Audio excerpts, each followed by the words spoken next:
Hello and welcome to Pirate TV's first ever Hall Pro. I'm Gardner, and we got you covered for everything pro sports. Today we'll be breaking down the NBA Conference Finals. Can Denver Nuggets shock the world for the third time? Are more fireworks in store for the Heat and Celtics? We'll also figure out the New York Jets offense and what happened to Saquon. We're talking Hall Pro.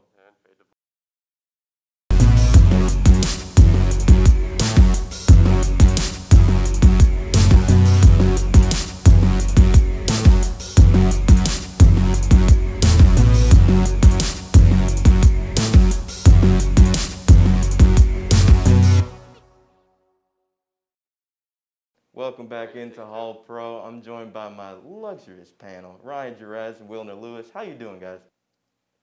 I'm so excited to be here. Episode 1, I'm thrilled. I mean, not only to be here, but just to talk pro sports. I mean, it's been absolutely a great span of a couple of weeks just in the pro leagues. Well, we're going to jump right into it, Wilnir. Well, the NBA playoffs, we're in the conference finals, and the Heat and the Celtics are already in a fiery series. And the marquee matchup is Jimmy Butler and Jason Tatum. So, guys, who would you rather have? And who's going to get the best of each other? Honestly, that's a great question, Christian. But I feel like the matchup here it's a classic young versus the vet, a grizzled vet and an up-and-coming superstar. But honestly, I'm going to have to go with Jimmy Butler because of his experience. He's such a dynamic player on both sides of the floor. We got on offense, he's averaging 21 points. And he's also averaging 2.1 steals a game. And that just goes to show you how much of a dog he is on both sides of the floor. I mean, Tatum is a great offensive player. He's averaging 25. He's averaging 10 points. And he's really putting on for his team. But the seasoned veteran aspect of Jimmy Butler in this series and the surrounding pieces he has, of course, with his leadership, his grit, and how he just doesn't take anything from anybody, he's not going to let this youngin come into Orlando, he's from the Heat, Miami, He's going to come into Florida. He's not going to let this youngin take the best of him. Yeah, honestly, Rony, I was thinking the same thing, too. I think, Jason Tatum, in a couple of years, he's going to be, a top 10 player in the league. But honestly, in this matchup, I like Jimmy Butler because when you're this deep in the playoffs, you need somebody like him on your team. Sure, Jason Tatum, I believe, is a better offensive player, and I believe also as well defensively, if he wants to turn it on, he can. But I think Jimmy Butler, just the intangibles about him, just the way that he doesn't take anything from anybody, the fact that he is gritty, the fact that he will talk, his talk, you feel me? And I think all those put together for Jimmy Butler is really what makes him such a great player on the floor. Yeah, there's no doubt, man. In the closing minutes of the game, Jimmy Butler is just stupendous.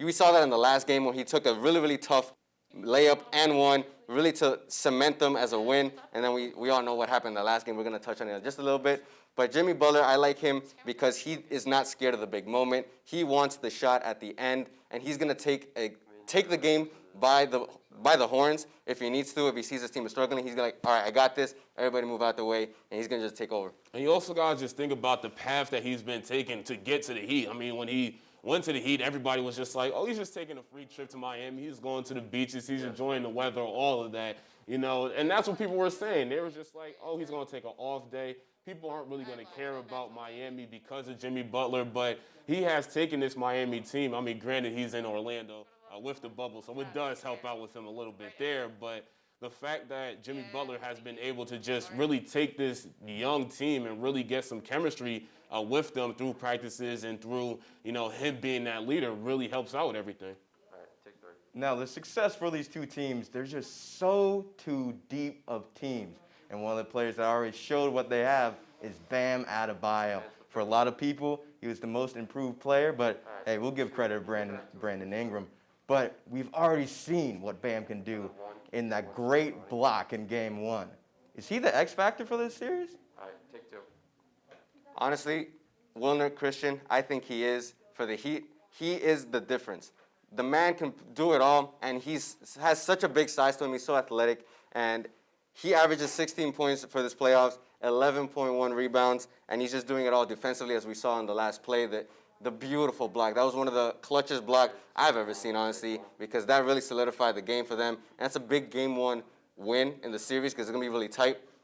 We'll get to predictions later, but Bam Adebayo, he just does it all. He's a really good complementary star to Jimmy Butler because he's low-key, but he still impacts the floor at a high level. And I think his efficiency rating is out of 20, which is out of one of the best in all the players in the series.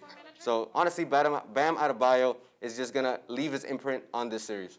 Yeah, I mean, that block by Bam was just absolutely crazy. I mean, the only block that I could think of that might be on the same level, of course, was that LeBron block in the finals. But honestly, I'd take Bam's block a little bit more just because he was there. I mean, there's a difference between a chase down block and then just being able to meet somebody in the hole the way that Bam did. But, you know, not only just that block, you feel me? I feel like it's just everything that he's been doing on the defensive end and then being able to be on the offensive end too. He's been creating a lot of mismatches with the opposing teams. So he is a pretty good X factor. I wouldn't say he's my X factor per se, but his performance has really helped Miami Heat get to where they are right now.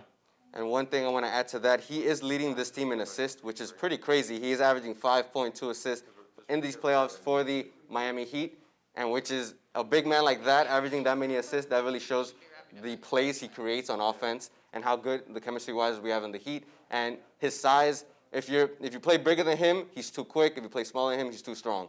So he's really creating a lot of matchups out there. All right, take 30. Now, to wrap things up for this series, guys, just really quickly, who comes out, how many games? Just give me exactly that in 2 words. All right, ready to take 2, take 2. I got the Miami Heat in 7. You know what? I'm going to take the Celtics in 7, honestly. Ooh, go back. Wow. It's close. All right. I don't know about that. I think I'm with you. I think it's going 7, going the distance. But now we're going to move over to the Denver Nuggets and the LA Lakers. Man, the Denver Nuggets, you can't count them out. The first team to ever come back from a 3-1 lead twice in back-to-back series. I mean, something amazing is happening down for that Denver team. But now they take on almost everyone's favorite, the LA Lakers. What do you make of this series? What do you make of the Denver Nuggets? Wilnir, we'll start with you, man. All right, take 2. You know, the Denver Nuggets, they are just absolutely a tremendous team. And like you said, Christian, you know, they've done something that no team has ever done, come back from a 3-1 deficit twice. They were down out the waters twice and was able to come back. I do think that has a little bit to do with the bubble format, just because, you know, when you're down in that 3-1 deficit, there isn't really a home advantage, you know, for the team that really you're playing against that has a 3-1 lead. So it's just kind of going out there and playing your style of play. And for the Denver Nuggets, it's just going through Jamal Murray. And, you know, he has been able to turn it up. But also, you know, Jokic, he's been stepping up as well for the Nuggets. So those 2 players on the offensive end have really just been a problem, you know, for the other teams. And they have just been able to find their strides, whether it's creating their own shots, whether it's just shooting over the top of somebody. And it just seems like they're just never get out of any ball games. They never get out of any series. And that mental aspect of it, too, is something that, you know, teams really don't have. But the Nuggets, they have it. No doubt about it, and Mike Breen said it best. He called them the comeback kids from Colorado. Man, doesn't that have a ring to it?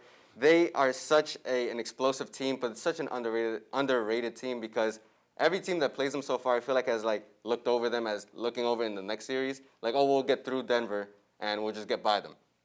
But then lo and behold, they come back from 2 3-1 leads, which is absolutely outstanding. Jamal Murray has been on a barrage. He's literally carrying the offensive load for this team. His 3-point shooting has been outstanding. And Jokic, I don't know how, you know, teams are going to stop him. We'll talk about the matchups in a bit. But Jokic, he's an offensive threat. He's so skilled. He can't jump over a slice of paper, but he can throw a floater over anyone. He can shoot it, and he can pass it with the best of them. So he's going to be such a hard guard for the Lakers. I'm glad you guys brought that up. I mean, Jamal Murray has been cooking in that first series, but then Jokic was the one picking up the slack in that second series to get him back from down 3-1 once again. So, who do you think will be the superhero of this series? Jamal Murray or Nikola Jokic? All right, take 1. I think it's going to be Jamal Murray solely because of matchup-wise. We have the Lakers. They have a lot more big bodies that can throw them compared to the Clippers. So the Clippers, they didn't really have much outside of Zubac, and after he got into some foul trouble, it was a lot of short height after that. But the Lakers, they have a lot more bodies that can throw at him. So I think Jamal Murray, and just he's on fire right now. He had 40 to close out, and we saw in the Jazz series how good offensively he can be. So I think he's going to be the superhero for this team in this series. Yeah, I think easily it's going to be Jamal Murray just because you look at that front court for the Lakers. I mean, you have LeBron James if he has to play that power forward, center position. You have Anthony Davis if he plays a power forward center position. You have Dwight Howard, of course, everybody's favorite player, JaVale McGee. So, you just have all of those pieces in the front court for the Lakers, and, Jokic isn't really going to be able to do anything with that. But then you look at the backcourt for the Lakers, and you look at Jamal Murray. Jamal Murray is able to get his buckets. We saw that with the other Lakers series, when they played against the Trailblazers, when Dame was able to get his buckets, and we've seen it against the Rockets when James Harden was able to get, his points. So I think Jamal Murray is going to be able to get his, but the question is going to be just what are the surrounding pieces going to do for both teams? I think the matchup is just so interesting because the Lakers came off playing the infamous small ball of the Houston Rockets, but now they take on maybe the best big in the game, Nikola Jokic.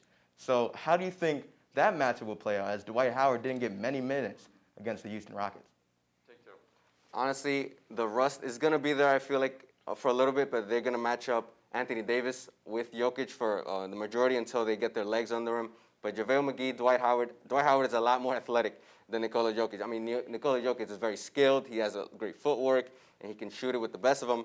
But Dwight Howard, he's been in this league a while, and he's seen a lot of big bodies, and I feel like he's going to rise up to the challenge as he had a great comeback year this year, and he really revitalized his career after being a journeyman for a couple years. But after taking on this matchup, I feel like he's going to revitalize it and go back to somewhat of a defensive prowess as he was in his earlier career. Yeah, I mean, that's just the thing we have to think about, too. Dwight Howard has been in the league long, and kind of going back to that East matchup where we're talking about the young bull versus the old vet, it's the same situation here with Dwight Howard. He understood, the role that he had to play, which was just minimize minutes because that small ball lineup for LA worked against the Rockets. But in this matchup, they're going to need him, and I feel like he's going to really understand that and go back to that defensive player that he has been throughout the season for the Lakers. Now to wrap things up, your quick prediction for this series. Take two. Honestly, if from seeing what I saw in these past two series, I was going to say Lakers in 6 because the Nuggets are on fire. Take two. Honestly, I'm going to say Lakers in 7. I think the Lakers just have a little bit too much for the Nuggets to really handle, but I think it's going to go the distance and it's going to go 7. All right, take 3. Now moving over to football, the New York Giants fell on Monday night, and a lot has been made about Saquon Barkley's rushing attack. Tiki Barber said, quote, he's not an every down back. Now, what are you going to make of that team? What are you going to make of Saquon coming into this next weekend as, they have Jason Garrett starting up once again for this offense? And it didn't go fantastic as the start of this, but now Saquon has a chance to get back there and get going again and become the Saquon of old. So what do you think? Is it too much for Saquon, or are you giving up on it? Honestly, I think you just look at the matchup that the Giants had initially, and that Steelers defense, I mean, I feel like it's a little bit underrated the way that their front seven is able to work. So I think it was just a kind of a matchup situation. It was a little difficult, for Jason Garrett to get his new offense really rolling because you had that defense. Is it going to get easier with the Bears defense? Not really, but I think now that you had that week under your belt and now that you're able to play such a great defense in the Steelers, you're able to make those adjustments and able to go out better in the second game. So I do not think we're going to see Saquon be as bad as he was week 1. I think he's going to be able to turn it up and he's able to get his footing back in week 2. All right, take 1. I honestly agree. I think this was merely a blip. We got to keep in mind we just came out of a very long quarantine and there was no preseason. So the preseason really takes into account the preparation side and the physical side. But being that this was game 1, straight off rip, no preseason, then I kind of can see why he had a lackluster game. So, and also the new coaching, things are getting underway. The gears are still need some oil. They're just trying to get together the chemistry with all that. So I feel like they're going to really try to get him his so he can get it going. Coming forward, the Bears defense is not going to make it easy, as you said. But with that week under their belt, it's really going to help them and help Saquon try to get his legs and go back to what we saw in previous years. All right, take 3. I'm glad you brought up the coaching, Ronnie. All right, try doing Jason Garrett, who had been the head coach of the Dallas Cowboys for 10 years, now finds himself calling plays for the Giants. And there were some glimpses, and the offense looked pretty good so far. But there's also some times that you were like, I don't know. So what are you making of it, guys? Are you optimistic with Jason Garrett? Or, hey, I still need to see a little bit more from him?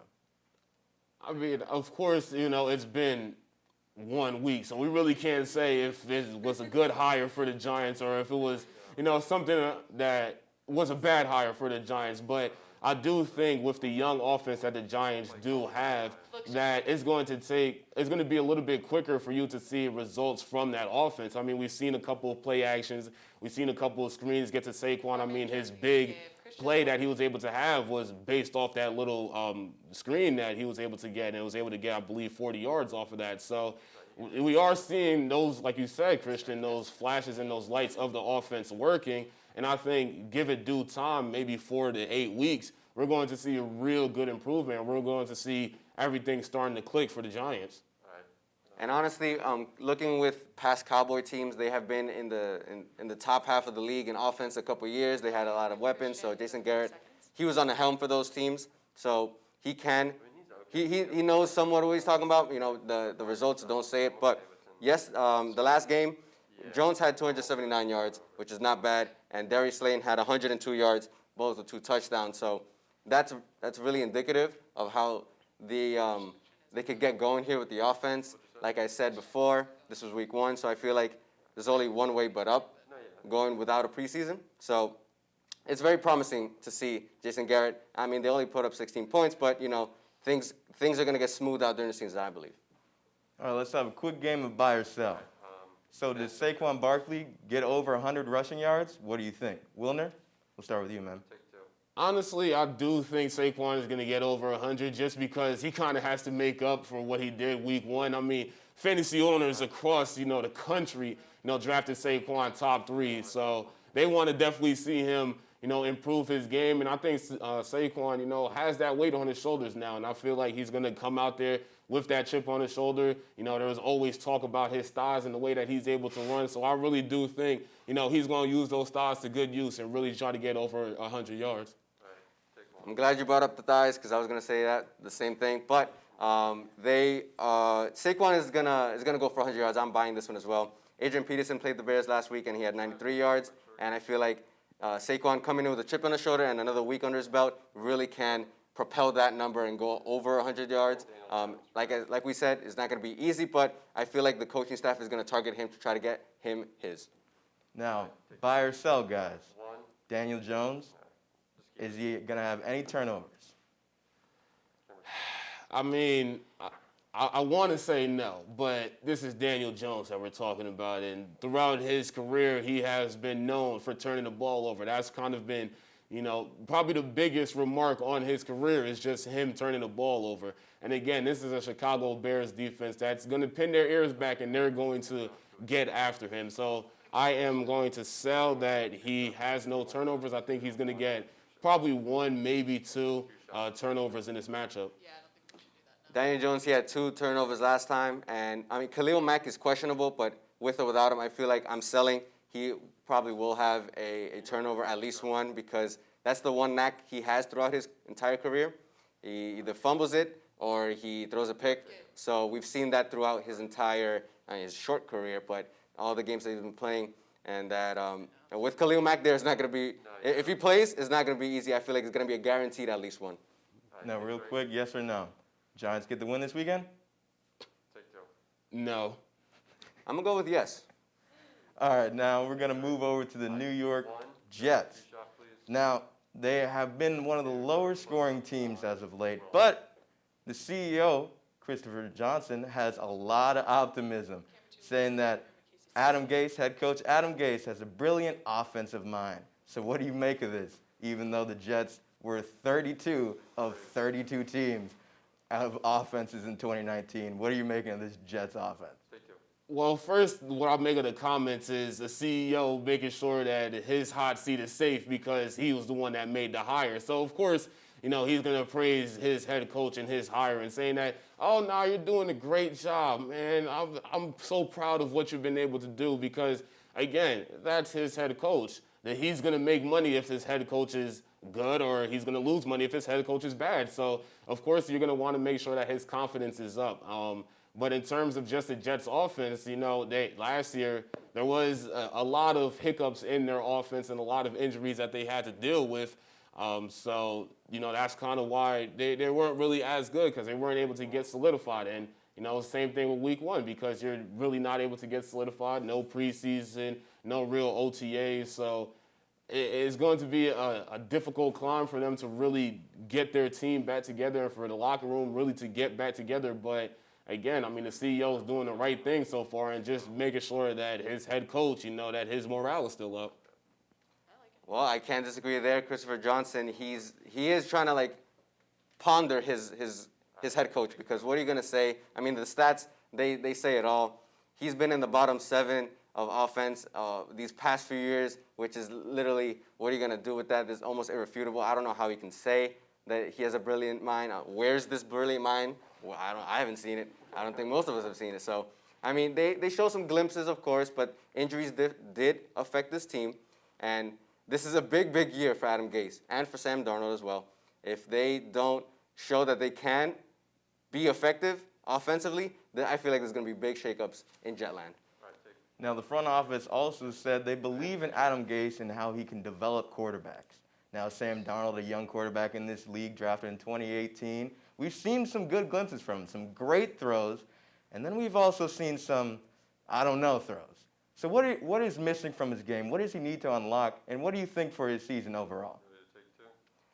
Honestly, what he needs, I think he might need a better coach, but he's going to have to stick with what he's got. Ever since the I'm seeing goats out there, that quote, it hasn't been a smooth sailing. So he needs to improve on trying to get downfield. And, with the receivers he has, it's really looking tough out there. Just the situation around him isn't as good, so I feel for him there. So it's gonna be tough for him to develop. But if he can, that'll be a serious step in showing that he can go through this adversity and really excel in a really terrible situation.